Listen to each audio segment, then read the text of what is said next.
Hello मेरे प्यारे बच्चों, कैसे हो आप सभी। आई होप आप सब बहुत अच्छे होंगे।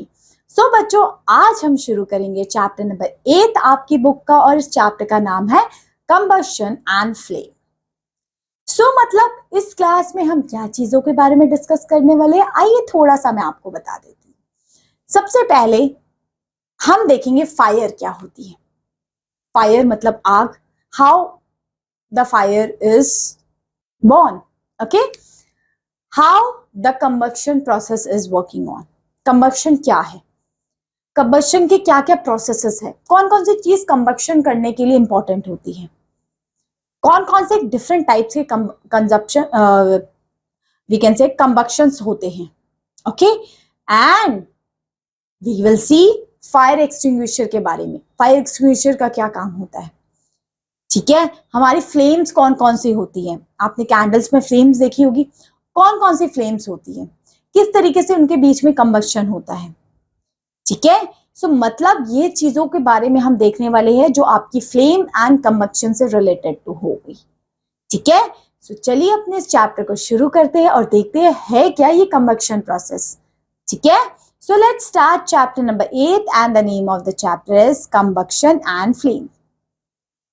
This is the chapter name, so let's start. So, one of our milestones in the history of civilization was invention of fire. हमारे मतलब हिस्ट्री में फायर के इन्वेंशन बहुत इंपॉर्टेंट है. Fire is the source of heat energy. Fire एक source है heat energy का. Fire से हमें हीट मिलती है. We need fire to cook, to run automobiles, to run industrials, and list is endless. Fire बहुत जगह यूज होती है. वी कैन सी हम काउंट भी नहीं कर सकते कितनी जगह हम फायर का यूज कर सकते हैं, ठीक है. What is fire? Fire is caused when a substance is burned in air and it produce heat and light. Fire क्या है, जब कोई सब्सटेंस क्या प्रोड्यूस करे बेटा, हीट एंड लाइट प्रोड्यूस करे. फायर जब जलती है तो क्या प्रोड्यूस करती है, heat and light. So the process of burning of substance in the presence of oxygen, it's important. So we will again write this one. The process of burning of a substance in the presence of oxygen or air to produce control amount of heat and light is known as combustion. इसको ही combustion कहते हैं जब एक चीज presence of oxygen में आते ही जले और वो हीट और लाइट प्रोड्यूस्ड हो, और वो भी कंट्रोल्ड अमाउंट में. ये नहीं कि बिल्कुल जो वो आग लग गई है, वो नहीं मैं बोल रही हूँ, ठीक है. सो वी कैन से ये प्रोसेस, ये इंपॉर्टेंट है इसकी definition. So I will put a star mark. So the process of burning of a substance in the presence of oxygen और air to produce control amount of heat and light is known as combustion. इस process को combustion कहते हैं. You will understand this by doing the following activity. Carry out all these activities with the help of the teachers. अब आप ये चीजों को करके देख सकते हो कि आप इसमें अगर इन चीजों को आप बर्न करेंगे तो इसमें हीट लाइट प्रोड्यूस्ड होगी, ठीक है. इसमें ऑक्सीजन की प्रेजेंस में जब आप इन चीजों को आप बर्न करेंगे तो इसमें से क्या प्रोड्यूस होगी, हीट एंड लाइट, ठीक है. चलिए, so burning a substance produced heat and light, ये तो हमने देखा ही है. किसी भी चीज को अगर आप बर्न करते हो तो उसमें दो चीज इंपॉर्टेंट है, heat and light. So in this chapter we will discuss the process of burning and the various fuel we can use in everyday life. हम पूरा प्रोसेस देखेंगे, बर्निंग का प्रोसेस कैसा रहता है एंड एवरीडे यूज क्या है इसकी, ठीक है. सबसे पहले कंबक्शन से ही शुरू करते हैं. किससे शुरू कर रहे हैं हम, कंबक्शन, ठीक है. So we will see combustion है क्या. ये इस तरीके से देखो ना, यहाँ पे आप देख सकते हो कोई चीज जली है तो इससे हीट एंड लाइट प्रोड्यूस हो रही है. So the process of burning of a substance in the presence of air और oxygen with the liberation of heat and light is known as combustion. इसी प्रोसेस को बेटा हम कहते हैं कंबक्शन. क्या कहते हैं, कंबक्शन, जिसमें हीट एंड लाइट प्रोड्यूस हो. Substances can be classified as combustible and non-combustible depending on whether or not they can be burned. उनके बर्निंग पे ये चीजें डिपेंडेंट होती है कि क्या चीज कंबस्टेबल है, क्या चीज नॉन कंबस्टेबल है. Substances that burn in air or oxygen to produce heat and light is known as combustible substances.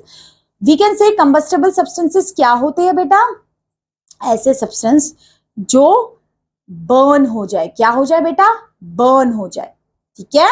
So we can say substances that burn in air और oxygen to produce heat and light are called combustible substances. जो heat and light produce करे वो combustible substances है। So paper, wood, kerosene and LPG are example of combustible substances.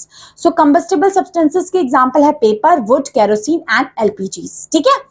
Substances that do not burn in air or oxygen to produce heat and light are known as non-combustible substances. ऐसे substances जो heat and light produce ना करें, जो heat and light produce कर रहे थे वो तो combustible substances हो गए, तो non-combustible कौन से हो गए? जो heat and light produced ना करे। Like examples are water, sand, glass, cement are the example of non-combustible substances.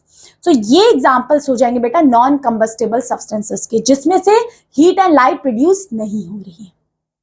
That much is clear. So इसके examples भी ध्यान रख लेने हैं। इसके examples होंगे सीमेंट, ग्लास वगैरह, एंड जो combustible के होंगे वो आपके पेपर, वुड, कैरोसिन। ठीक है, चलिए अब ये एक्टिविटी भी दे रखी है कि आपने आइटम्स लिखने हैं और वो बताने वो कंबस्टेबल है कि नॉन कंबस्टेबल है। ठीक है, आप देखते हैं टाइप ऑफ कंबक्शन, कौन कौन से कंबक्शंस के टाइप्स होते हैं। So combustion can divided into 3 types: rapid combustion, explosion and spontaneous combustion. So ये क्या होते हैं ये तीनों चीजें? Let's see one by one. सबसे पहले बेटा रैपिड कंबक्शन। रैपिड कंबक्शन क्या होता है? So in this type of combustion large amount of heat and light are released in a very short span of time. इसमें क्या होता है? रैपिड हुआ है तो इसमें large amount of heat and light produce होगी बेटा। कितनी amount of heat and light? Large amount of heat and light is produced in a rapid combustion. So in this type of combustion, large amount of heat and light are released in a very short span of time. बहुत कम समय में काफी लंबे समय तक we can say heat and light released होती है. Combustion of LPG which produce heat and light instantly is an example of rapid consumption. Rapid combustion का एग्जाम्पल है जिसमें बहुत ज्यादा एकदम से हीट एंड लाइट प्रोड्यूस होती है. सेकेंड है बेटा एक्सप्लोजन. एक्सप्लोजन मीन्स क्या होता है? So in this type of combustion, it's characteristic by sudden release of heat, light and sound accomplished by the liberation of large amount of gases. इसमें क्या है? एकदम एक्सप्लोजन मीन्स धमाका हो गया. इसमें तो एकदम से इतनी ज्यादा हीट एंड लाइट प्रोड्यूस्ड होगी. सो इसमें क्या होता है? इसमें सडन, और वो भी एकदम से, प्री प्लान नहीं होती, सडन होता है. इसमें क्या होता है माय डियर लर्नर? सडन होता है. So sudden release of heat and light and sound accomplished by liberation of large amount of gases. बहुत सारी गैसेस रिलीज हो रही है, हीट रिलीज हो रही है, वो भी sudden. Bursting of firecracker is an example of explosion. जैसे firecrackers जो बचते हैं वो भी एकदम धड़ धड़ धड़ धड़ धड़ धड़ करके, है ना, so वो एकदम explosion का example होगी. Is an example of explosion and explosion can be occur upon a application of pressure. ठीक है. अब spontaneous combustion क्या होता है? Let's see. In this type of combustion, substances catches fire on their own. यहाँ पे अपने आप ही फायर कैच कर लेते हैं substances without the application of heat. For example white phosphorus. White phosphorus इतना डेंजरस है कि वो ऑटोमेटिकली रखे रखे उसमें से हीट प्रोड्यूस हो सकती है. So it catches fire of its own without application of heat. बिना हीट के वो फायर लग सकती है. Example is white phosphorus. ठीक है. So combustion of hydrocarbons, compound of hydrogen or carbon, that is LPG, petrol and natural gas, can be divided into 2 types: complete combustion and incomplete combustion. So 2 type के combustion होते हैं बेटा, complete and incomplete. सबसे पहले complete के बारे में देखते हैं. complete combustion क्या होता है? So in this type of combustion take place in an adequate amount of air or oxygen. अब complete combustion में आपको adequate means काफी अच्छी मात्रा में आपको एयर चाहिए, एयर एंड ऑक्सीजन चाहिए होगी.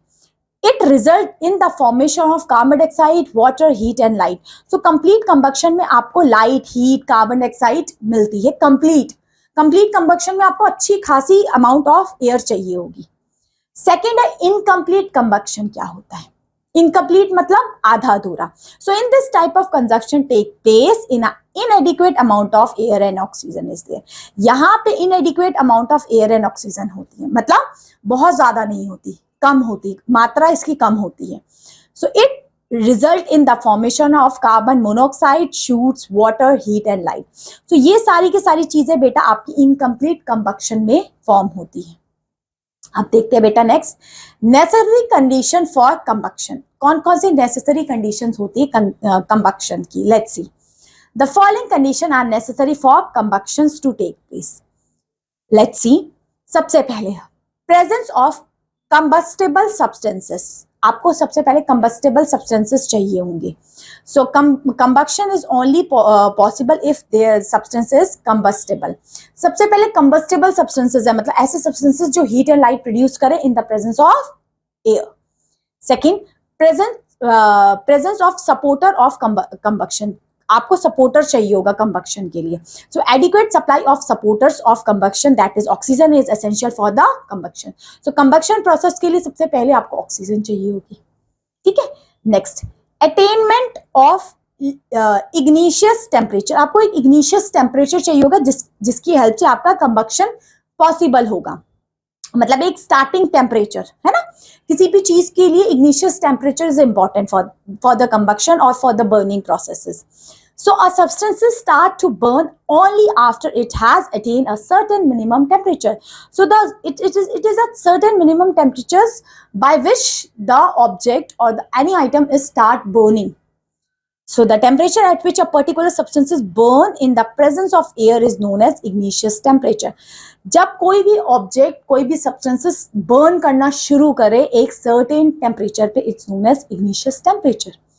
So our substances cannot catch fire if the temperature is lower than the igneous temperature. देखिए, अगर igneous temperature से नीचे टेम्परेचर जाता है तब उस पे फायर या कंबक्शन नहीं हो सकता। उसके igneous टेम्परेचर से ज्यादा ही टेम्परेचर चाहिए हमें कंबक्शन और फायर कराने के लिए। Okay, that much is clear. चलिए आगे, Substances like alcohol, petrol, LPG and nylon fiber catch fire very easily. आपने देखा अल्कोहल, पेट्रोलियम, LPG गैस बहुत जल्दी से फायर कर लेते हैं, उसमें लग जाती हैं। So it is because these substances have low igneous temperature. इनके igneous temperature कम होता है। So the substances called inflammable substances, क्योंकि इनका igneous temperature कम होता है, मतलब इसमें से जल्दी आग लग जाती है। So इसको inflammable substances कहते हैं, ठीक है। Special care needs to be taken while storing और ट्रांसपोर्टिंग इनफ्लेमेबल सब्सटेंसेस। तो जब भी इन सब्सटेंसेस को आप ट्रांसपोर्ट करते हैं, just like alcohol, petrol, LPG, nylon fibres, इनको ध्यान से करने। कभी देखा नायलॉन के कपड़े पहन के अगर आप फायर क्रैकर्स या दिवाली वगैरह के टाइम पहनो, पहले बात तो नहीं पहननी चाहिए क्योंकि इसमें जल्दी से आग पकड़ जाती है, क्योंकि सिंथेटिक फाइबर्स होती है, ठीक है। सो इनका they are known as inflammable substances, ठीक है। अब देखते हैं फायर एक्सटिंग्विशर कैसे वर्क करती है। देख पा रहे हो आप इस तरीके से। So a fire extinguisher can be extinguished using water. Water evaporates taking away the heat from the fire, which in turn cools down the burning material well before its igneous temperature. However, there are certain cases where uses of water could be dangerous. ठीक है, कभी कभी पानी का use करना fire को बुझाने के लिए डेंजरस भी हो सकता है। जैसे तो आपने नॉर्मली देखा होगा कहीं बहुत ज्यादा आग चल जाती है तो पानी से बुझाते हैं, ठीक है, क्योंकि उसमें we can say water should not be poured over the burning petrol, kerosene और डीजल। कभी अगर आग कैरोसिन, पेट्रोल के चलते लगी हो तब आपने पानी नहीं डालना है, क्योंकि उससे और ज्यादा आग स्प्रेड हो सकती है। So these substances are lighter than the water, do not mix with it. इसमें पानी मिक्स नहीं हो पाता क्योंकि ये लाइटर रहते हैं। As a result water form a layer beneath them and the substances continue burning. तो इससे आग और लग सकती है अगर आपने पानी इस सिचुएशन में डाल दिया तो, ठीक है। So water should not be used over electrical fires as it conduct electricity and can poses danger to the people of fire extinguisher. देखिए, अगर आपने पानी, जैसे कि बिजली की वजह से आग लगी, उसमें पानी डाल दिया तो वहां तो पूरी इलेक्ट्रिसिटी स्प्रेड हो जाएगी। तो ये नहीं हर चीज में पानी डाल देना है, आग लगे तो पानी डाल देना है, ठीक है। So fire extinguishers make use of carbon dioxide gas. Fire extinguisher में कौन सी गैस होती है बेटा? Carbon dioxide gas. So fire extinguishers make use of carbon dioxide gas as it is not a supporter of combustion, क्योंकि carbon dioxide gas support नहीं करती burning के लिए। ठीक है। So being heavier than air, carbon dioxide settle down and cut off the oxygen supply, क्योंकि ये oxygen के कंपैरिजन हैवी होती है, तो ये उसको कट डाउन कर देती है। मींस अगर फायर लग रही है तो फायर बुझ जाती है। So we can say being heavier than air, carbon dioxide settle down and cut off the supply of oxygen which extinguishes the fire, जिसकी वजह से फायर आपकी बुझ जाती है। इसलिए फायर एक्सटिंग्विशर में आपको क्या देखने के लिए मिलेगा? Carbon dioxide. Two common types of fire extinguishers are carbon dioxide fire extinguisher and soda fire extinguisher। दो टाइप के बेटा एक्सटिंग्विशर्स होते हैं जो आग बुझाने के लिए बेटा काम किए जाते हैं। We can use it. ठीक है। अब वो कौन कौन से टाइप्स के हैं we will see in this chapter. Okay, so there are two types my dear learners. Here we will see carbon dioxide fire extinguisher and soda fire extinguisher. ये दोनों क्या है, लेट्स सी। सबसे पहले कार्बन डाइऑक्साइड फायर एक्सटिंग्विशर क्या है?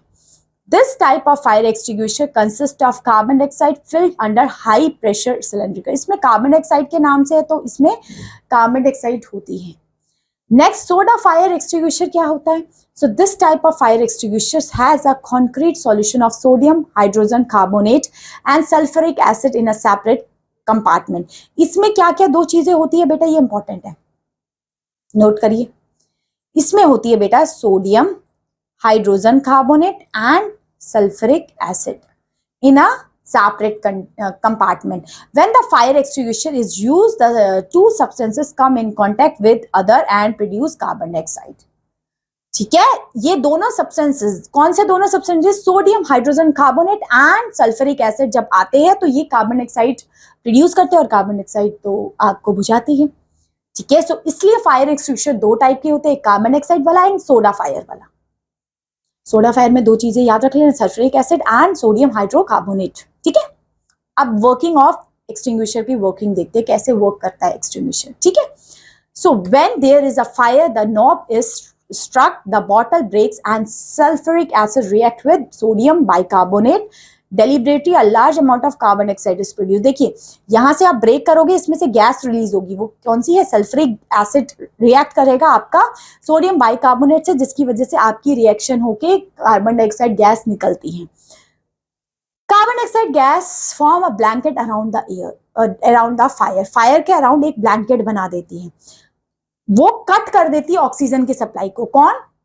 Carbon dioxide. So carbon dioxide form a blanket around the fire, cutting off the air supply due to which the fire gets extinguished. The reaction is known as, देखो इस तरीके से reaction होता है आपका, sodium bicarbonate and sulphuric acid का reaction हुआ, sodium sulphate मिला, H2O मिला एंड कार्बन डाइऑक्साइड रिलीज हुई। समझे? चलिए अब देखते हैं, हमारे कुछ इंपॉर्टेंट पॉइंट्स भी यहाँ लिखे हुए हैं।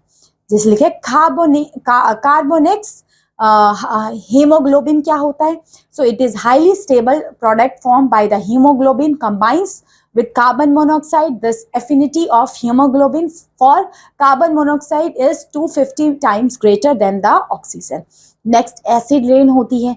सो rainfall become acidic by the action of atmospheric sulphur and nitrogen oxide release from the industries and burning of fossil fuel. क्योंकि एटमॉस्फेयर में सल्फर एंड नाइट्रोजन बहुत इंक्रीज हो जाता है, जिसकी वजह से हमारे एसिड रेन आते हैं। ग्रीन हाउस इफेक्ट भी होता है। So phenomena by which the atmosphere trap solar radiation by the presence of certain gases like carbon dioxide. So यहाँ ग्रीन हाउस गैसेस इंक्रीज होती हैं, इसी की वजह से ग्लोबल वार्मिंग होती है। So the gradual increase in overall temperature of the earth atmosphere due to the green house effect cause by increase level of carbon dioxide and other pollutants. इससे हमारा ना टेम्परेचर बेटा इंक्रीज होता है। इसमें क्या होता है बेटा? टेम्परेचर इंक्रीज होता है। ये तीन चीजें समझ में आई, carbonates, haemoglobin, acid rain, green house effect and global warming. ठीक है, यहां तक कंबक्शन क्लियर हुआ होगा आपको, समझ में आया कंबक्शन क्या है, कितने टाइप्स के हैं, कंबक्शन के लिए ऑक्सीजन चाहिए कि नहीं चाहिए, फायर एक्सटिंग्विशर कैसे वर्क करता है, ल्यूमिनस एंड नॉन ल्यूमिनस चीजें क्या होती है, सारी चीजें। चलिए अब आगे फ्लेम के बारे में देखते हैं। फ्लेम तो सबने पढ़ी है, ऐसे फ्लेम घरों में देखिए ना, फ्लेम देखिए कभी किचन वगैरह में गए हो तो। So a flame is a region where the combustion of fuels take place.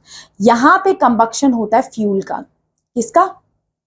Fuel का। तो हमें फ्लेम दिखती है, ठीक है। So the colour of the flame depends on the temperature, amount of air available and the nature of substance burning. देखिए इन चीजों पे बेटा आपकी फ्लेम डिपेंड करती है, amount of air, temperature and substance पे। Hydrocarbons burn with blue and yellow flame. So hydrocarbon कैसे burn करते बेटा? ब्लू एंड येलो फ्लेम से। So a yellow flame is also called a luminous flame. So yellow flames को हम क्या कह सकते हैं बेटा? लुमिनस फ्लेम, ठीक है। As it emit a lot of light, ये बहुत सारी लाइट एमिट करती है। So a luminous flame is generally observe when there is a insufficient oxygen. Luminous flame कब होगी? लुमिनस मतलब पता है ना, जिसमें से बहुत ज्यादा लाइट होती है, और ये तभी लुमिनस फ्लेम वर्क करती है। A luminous flame is generally observe when there is a insufficient oxygen.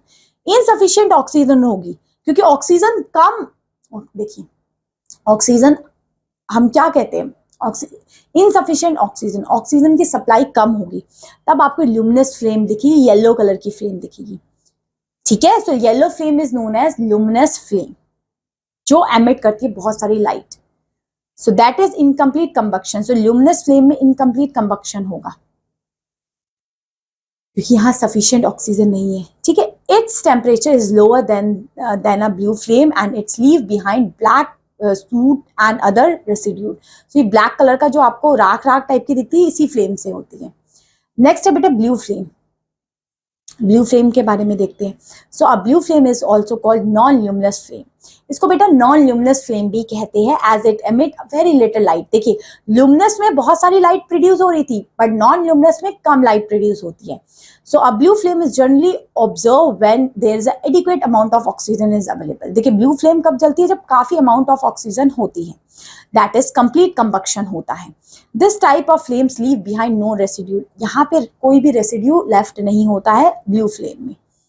However, a flame may not show the same color formality. We sometimes observe different colors or zones in a flames. Let's understand these with the example.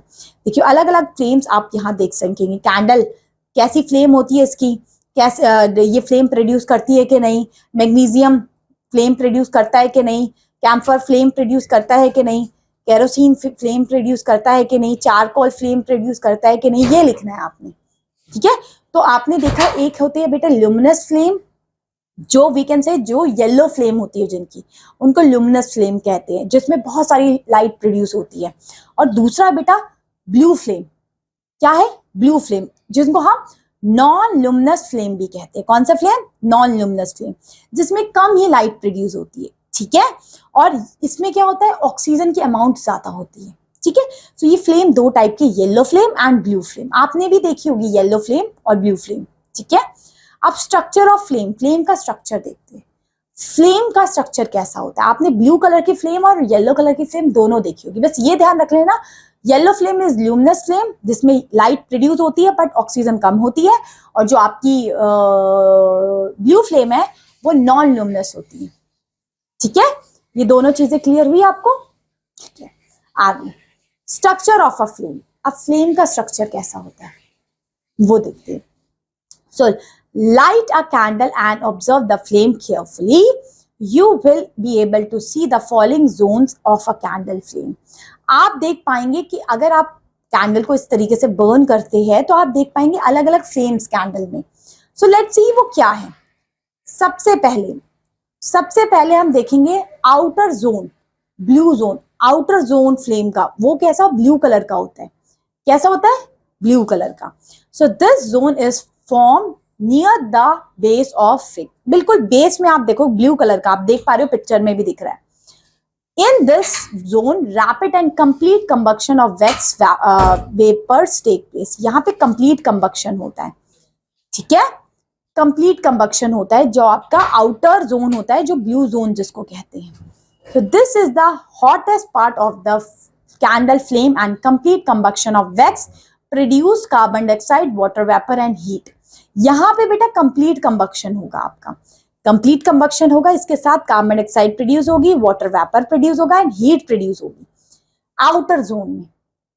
मैंने आपको बताया था blue colour का है तो यहाँ पे complete combustion होता है क्योंकि यहाँ पे ऑक्सीजन की प्रेजेंस होगी। So this is called as non luminous zone. ये नॉन ल्यूमिनस जोन होगा क्योंकि यहाँ ऑक्सीजन है, इतनी हीट एंड लाइट प्रोड्यूस नहीं कर रहा है, कंप्लीट कंबक्शन हो रहा है, सो ये है non luminous zone. It is a copper wire is held in this zone. It become red, hot and glow. Okay. अब अगला जोन देखिए, मिडिल वाला। अब मिडिल वाला जोन ये रहा, मिडिल देखो आप फ्लेम में देख पा रहे हो, मिडिल वाला ये वाला। सो this middle zone this zone surrounded the wicks of a candle. It constitute the major part of a flame and has moderate temperature. यहाँ पे टेम्परेचर बेटा मॉडरेट होता है। कैसा टेम्परेचर होगा? Moderate. It consists of unburned wax vapors that partially decompose to form free carbon, which become hot and emit yellowish light. If a glass slide is held in this zone, there is the formation of circular blackish ring on it, indicate the decomposition of unburned carbon particles. ठीक है, यहाँ पे क्या है, आपको moderate temperature मिलेगा और yellow colour की फ्लेम मिलेगी। ठीक है, अब इनर जोन के बारे में बात करते हो, बिल्कुल अंदर का होता है जोन उसका, वो कैसा होता है। ठीक है, so this is the zone of unburn wax vapours. It is the least hot part of the candle flame. ये सबसे लीस्ट हॉट पार्ट होता है कैंडल से। देखो कैंडल के बीच में से ऐसे हाथ कर लेते हैं क्योंकि वो जो उसका वो वाला पार्ट होता है वो सबसे हॉट होता है, मतलब हॉट नहीं होता उतना, लीस्ट हॉट होता है। It appears black and dark zone of a candle. ये dark zone होता है कैंडल का, जो सबसे inner zone होता है। In this zone, combustion does not occur due to lack of oxygen. Of course, starting में combustion होता है जो उसकी outer layer होती है, but अंदर तक आते हैं inner zone में उनका combustion नहीं होता क्योंकि ऑक्सीजन ही नहीं है। ठीक है, आप देखते हैं combustion of wax। देख सकते हो आप यहाँ पे wax का combustion देख रहे हो आप लोग, ये रहा wax। ठीक है, wax जो निकलती है ऐसे ऐसे करके, तो वो क्या है? कंबक्शन ऑफ वैक्स कैंडल कैसे होता है? Let's see. So if you observe a candle flame closely you will notice them the following. आप जब फ्लेम को ऑब्जर्व करेंगे आप कुछ चीजें ऑब्जर्व कर पाते हैं। लेट्स सी कौन कौन सी। The wicks burns and it stand in a pool of liquid wax. There is a small portion of unburned wicks between the flames and the liquid wax. The liquid wax is trapped in a cup of a solid wax. The liquid or the solid wax never catches fire. Okay, चलिए आगे देखते हैं। We can see the wick is burning, but it cannot be the only substances that is burning, as the candle get smaller as it burn. So what is burning in addition to wick? It is the wax vapor that burn. If a lit match is brought a little above a candle wick immediately after the candle has been blown out, it is noticed that the flame from the match jumps the gap and reignites the wick. This happens because the wax vapor rises from the wicks immediately after the candle is blown out and the burning match rejoined them. From we can conclude that, हम क्या conclude कर सकते हैं? ये point conclude कर सकते हैं। सबसे पहले, it is the only wax vapor that burn, neither liquid wax nor the solid wax. Next, when a candle wax is lit, the heat is produced from the flame melts the wax. Heat produce होती है तभी वो wax melt होती है। जो wax देखते हो ना, कैंडल बर्न होती है, वो वैक्स प्रोड्यूस होती है, उसके बारे में ही बात हो रही है। इट द विक्स सोक्स और observe the molten wax. The heat of the flame vaporise the molten wax in the rest. The wax vapors burn in the flame. This process continues till the entire wax is consumed or the candle is extinguished. Okay? तो ये था हमारा process. Now I am thinking कि आपको combustion and flame clear हो गया होगा। अब बेटा हम पढ़ते हैं फ्यूल्स के बारे में। ठीक है, तो लेट्स सी फ्यूल क्या होते हैं। So most of the substances used for burning as fuel. हम ज्यादा सब्सटेंसेस को बर्न करते हैं as a fuel. Substances that produce heat and light energy on burning, they are called fuel. जो heat and light and energy produce करे वो fuel है। So some commonly used fuel are wood, coal, cow dung, cakes, kerosene, LPG, petrol and diesel. ये कुछ ऐसे fuels हम use करते हैं जो heat energy and light produce करते हैं। So we use fuel for cooking, heating in automobiles and generation for electricity. So हम इन fuels का बहुत अलग अलग जगह use करते हैं. Based on their physical states, fuels can be classified into solid, liquid, gas. In 3 parts में बेटा हम डिवाइड करते हैं फ्यूल्स को. सबसे पहले बेटा सॉलिड फ्यूल्स होते हैं, फिर liquid, then gaseous fuel. Solid fuel में कौन से होते हैं? जो सॉलिड फॉर्म में होते हैं. So fuel that exist in solid state at room temperature are called solid fuel. जो सॉलिड फॉर्म में होते हैं वो सॉलिड फ्यूल्स होते हैं. Wood, charcoal, cow dung, cakes, agriculture waste and coal are the example of solid waste. जो solid form में है वो solid waste है. Then फिर liquid waste के बारे में liquid fuels के बारे में पढ़ते हैं. I'm sorry, liquid fuels, solid fuels and gaseous fuels. तो solid fuels हमने देख लिया जो solid form में हो रहे हैं, जैसे coal, wood, charcoal. Next liquid fuel कौन से होते हैं? जो लिक्विड फॉर्म में होते हैं, जैसे आपके पेट्रोल, डीजल वगैरह. So fuel that exist in the liquid state from the room at a room temperature is known as liquid fuel. Just like kerosene, petrol, diesel and fuel oil are the example of liquid fuel. Next is gaseous fuel. So fuel that exists in a gaseous state at a room temperature known as gaseous fuel.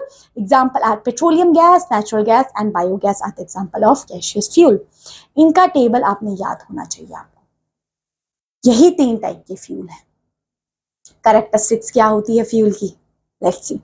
So not all combustible substances can use as a fuel for the application. सारे के सारे fuels के तौर पे हम नहीं use कर सकते.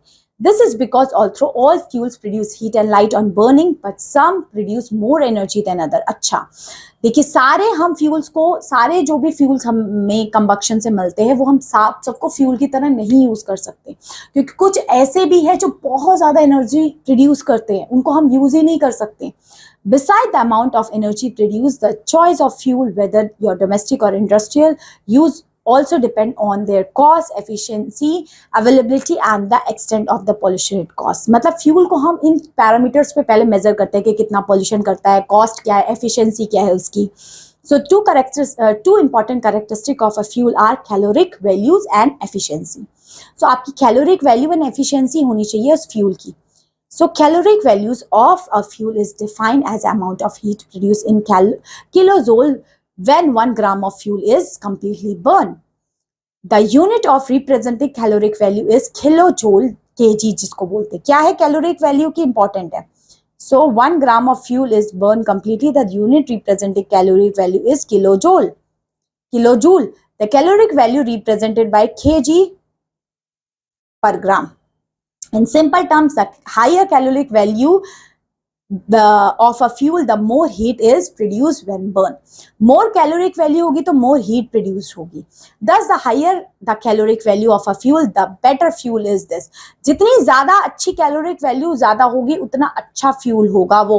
और caloric value की आपने वो देख ली ना, kg, kj, किलो जूल. ये रही, देखो आपकी सबकी कैलोरिक वैल्यू यहाँ मेंशन की गई है. आप इससे आइडेंटिफाई कर सकते हैं कि कौन सा फ्यूल सबसे अच्छा है. जैसे हाइड्रोजन, मीथेन, ये सब अच्छे फ्यूल्स है, इनकी कैलोरिक वैल्यू ज्यादा है. ओके, अब देखो काउ डंग की कम है, ये बहुत पॉल्यूशन भी करती है ना. सो ये इस तरीके से. Okay, so when a fuel is burn, some of the energy produce is given off as a waste heat which can not use as a cooking for other purposes. This is why effects of efficiency of fuel till date, no fuel burn device known as exhibit 100% efficiency. The following are the some important characteristic of an ideal fuel. कुछ important characteristics ideal fuel के कौन-कौन से हैं? Let's see one by one. So first, it should have a high caloric value. उसकी high caloric value होती है. Next, its ignition temperature should be low but well above the room temperature. उसका ignition temperature क्या होना चाहिए? लो होना चाहिए.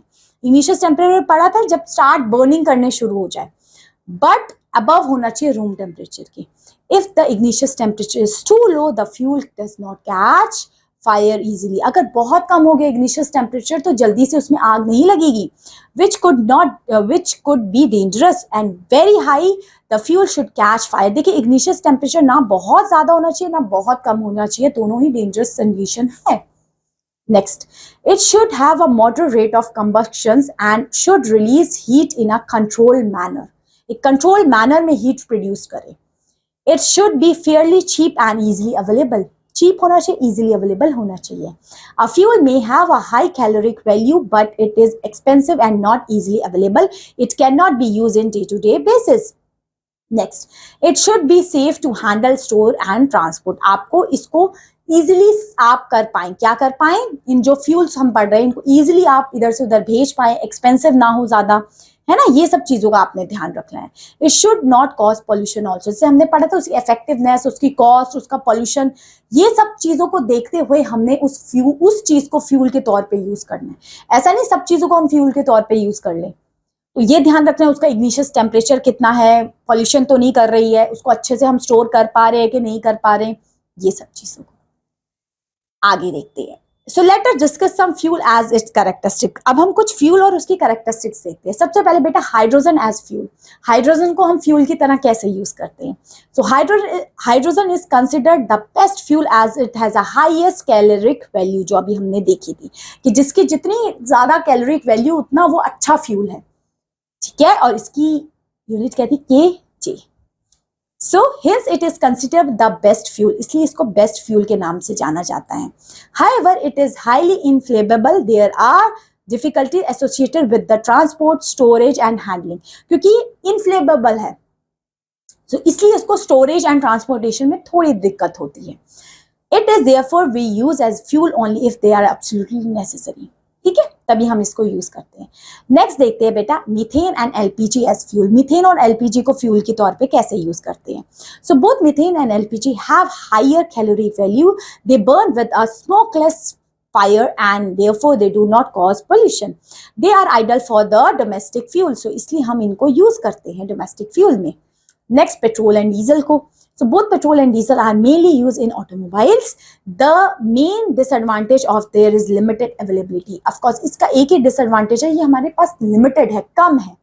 Another disadvantage is the combustion release harmful gases into the atmosphere. इसके combustion की वजह से बहुत सारी harmful we can say gases released होती है, ठीक है. अब देखते हैं बेटा harmful effect of combustion. Harmful effect कौन कौन से combustion के, let's see. सबसे पहले carbon fuels like wood, coal, petroleums release unburned carbon particles in the environment. These fine particles are dangerous pollutants, cause respiratory diseases like asthma. Of course, ये जो चीजें हैं कोल, पेट्रोलियम, ये बहुत ऐसी गैसेस रिलीज करती है जो हमारे रेस्पिरेटरी ट्रैक को ब्लॉक कर देती है. Second, using wood as a fuel is also not encouraged as it lead to falling of the trees and deforestation and adverse effect to the environment. तो इससे एनवायरमेंट में इफेक्ट भी पड़ रहा है, डिफॉरेस्टेशन हो रहा है. Next, incomplete combustion of fuel such as diesel and petrol release carbon monoxide gases and fuel. So इसकी वजह से हार्मफुल गैसेस रिलीज होती है अगर इनकम्प्लीट कंबक्शन होता है पेट्रोल एंड डीजल का. Hence, it is dangerous to sleep in a room with burning coal fire as carbon monoxide is produced due to the incomplete combustion. इसलिए अगर आप room में कोयला जला के सो रहे हो, डेंजरस है, क्योंकि कार्बन मोनोऑक्साइड गैस रिलीज होती है और ये गैस बहुत डेंजरस होती है हमारी हेल्थ के लिए. So carbon monoxide is a poisonous gas and it suffocates a person to death. इससे हमारी पर्सन की डेथ हो सकती है. Next, burning of petrol and diesel release sulphur dioxide gas हमारी रिलीज करती है बर्निंग होने से पेट्रोल और डीजल की. It is extremely suffocating and corrosive gas. So ये गैस पेट्रोल डीजल बहुत खतरनाक भी है. So oxide of sulfur and nitrogen dissolve in rainwater and form acid rain. Acid rains are very harmful for building, soils, crops. Hence nowadays leak fuels are replaced by CNG. Compressed natural gas as a burning CNG does not leave behind any residue. Means वो completely combust हो जाती है, जिसकी high caloric value है and ignious temperature भी कम है. So इसलिए हम CNG को ज़्यादा use करते हैं as compared to petrol and diesel की. Next, most of the fuels on combustion release carbon dioxide, water and heat. Increase concentration of carbon dioxide in the air cause global warming. इसकी वजह से global warming भी हो रही है इन्हीं gases की वजह से, कंबक्शन में जो गैसेस रिलीज हो रही है. So this chapter is over. So I am hoping this chapter is totally clear to you. Yes, so now it's time to do some question and answers. Okay, so let's start question number 1. Now it's time to you to give the answer. Okay, so it's your time. First MCQ. The type of combustion in which heat, light and sound is produced. Heat, light and sound भी produce होगा तो explosion होगा, एकदम धमाका जो हुआ है ना. Next, fill in the blank is the highest caloric value. किसकी highest caloric value होगी?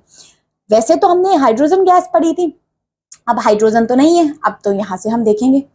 देखो मीथेन होगी इसमें से, है ना, क्योंकि हाइड्रोजन से ऊपर मीथेन ही है, तो मीथेन है इसमें, तो option C is correct. Okay next, a good fuel should have, good fuel की क्या होनी चाहिए बेटा? High caloric value. ठीक है, जितनी ज्यादा कैलोरिक वैल्यू उतना अच्छा fuel. Next, the luminous zone of a candle is a luminous zone, जो जलता है, ल्यूमिनस शाइनी, कौन सा? मिडल वाला. ओके नेक्स्ट, white phosphorus catches fire at room temperature because it is highly igneous. igneous होता है, एकदम फटाक से आग लगा लेता है ये. ठीक है, अब देखिए एक्सप्लोजन से क्या होगा? सडन रिलीज ऑफ हीट होगी. आउटर जोन ऑफ फ्लेम, ये क्या होता है? एग्जॉस्टेबल, ब्लू कलर का होता है. फॉसिल फ्यूल एग्जॉस्टेबल है. नॉन पॉल्यूटिंग फ्यूल कौन सा होगा? हमारी सीएनजी होगा, जिससे पॉल्यूशन नहीं होता. Hard and dry fuel is the coke. Okay, now some true and false. अब देखिए मैं इसमें एक्सप्लेन ज्यादा क्यों नहीं करी, क्योंकि ये सब अभी हमने पढ़ा है. आउटर फ्लेम का बारे में कॉन्सेप्ट, फॉसिल फ्यूल के बारे में सब पढ़ा है, तो ये तो आप लोग ही मुझे आंसर दे पाओगे. चलिए फर्स्ट आंसर दीजिए ट्रू फॉल्स का. Black zone of a flame is the hottest part of the flame, बिल्कुल सही. Second, fire can occur in the absence of combustible substance. Absence नहीं है, प्रेजेंस है. ठीक है जी, this is false. Next, igneous temperature of white phosphorus is 30 degrees Celsius. This is absolutely true. Next, petroleum produce are compound of carbon and hydrogen. This is also true. Next, carbon dioxide is a product of complete combustion of fuel. That is also correct. Now some question and answer. What is combustion? Combustion is a process where the heat and light and energy is produced, is known as combustion. Next, differentiate between combustible and non-combustible substance. Combustible substances that produce heat and light, examples are coal, petroleum, and non-combustible substance that does not produce heat and light, like cement, sand, all these things. Okay, next, state the three necessary condition of combustion. कौन सी चीजें combustion के लिए जरूरी है? ये देखिए हमने इनकी necessary conditions पूरी देखी थी, मैंने टिक भी लगाया था आपके लिए. ये भी सबसे पहले आपको चाहिए कंबस्टेबल सब्सटेंसेस, सपोर्टर चाहिए एंड इग्निशियस टेम्परेचर चाहिए. ठीक है, तभी कंबक्शन हो पाता है, पॉसिबल है. Next, what is fuel? That produce heat and light and produce energy also, that is fuel. Solid, liquid, gaseous fuel बता दोगे? सॉलिड फ्यूल क्या है हमारा? कोल, कोल हो गया हमारा, वुड हो गया. लिक्विड फ्यूल में पेट्रोल, डीजल हो गया, एंड गैसियस में पेट्रोलियम गैस, नेचुरल गैस हो जाएगी. What is methane and LPG considered as best for ideal use? Because it is high caloric values, so that's why we can use all these fuel in the houses. Next, first question, explain the different zone of candle. Candle का zone, outer zone, middle zone and inner zone. Blue flame, yellow flame and the black flame, inner zone. पूरा explain कर दोगे. combustible part, luminous part होता है ये सबसे ज्यादा. फिर middle वाला, then बीच वाला जिसमें इनकम्प्लीट कंबक्शन, यहाँ पे ऑक्सीजन ही नहीं मिल पाती. पूरा हमने पार्ट डिस्कस किया, पूरी कैंडल बना के एक्सप्लेन करोगे. ठीक है. Next, what is caloric value of a fuel? It's the property to burn, it's known as high caloric value. और इसकी कैरेक्टरिस्टिक्स दे दोगे. 4 कैरेक्टरिस्टिक आइडियल फ्यूल की क्या होती है? कि वो एफिशिएंट हो, कॉस्ट एफिशिएंट हो, इफेक्टिव हो, पॉल्यूशन कम करता हो. ठीक है, और इग्निशियस टेम्परेचर लो हो. तो ये सब चीजें इंपॉर्टेंट है. Next, what is fossil fuel? The fuel that is found beneath our earth, and the fossil fuel example are coal and petroleum that found with the dead plants and animals that is there in the land, and it take millions of years to form. Okay, next, what are the product obtained from refining coal? So we can find lots of things in refining coal: kerosene, diesels, okay, petrol. These are the things we can find it. Okay, next, write any 4 air pollutant, describe their harmful effect also. Air pollutants कौन कौन से हैं? Sulphuric, carbon monoxide gas, carbon dioxide gas. These gases create a bad effect of our environment and create global warming also.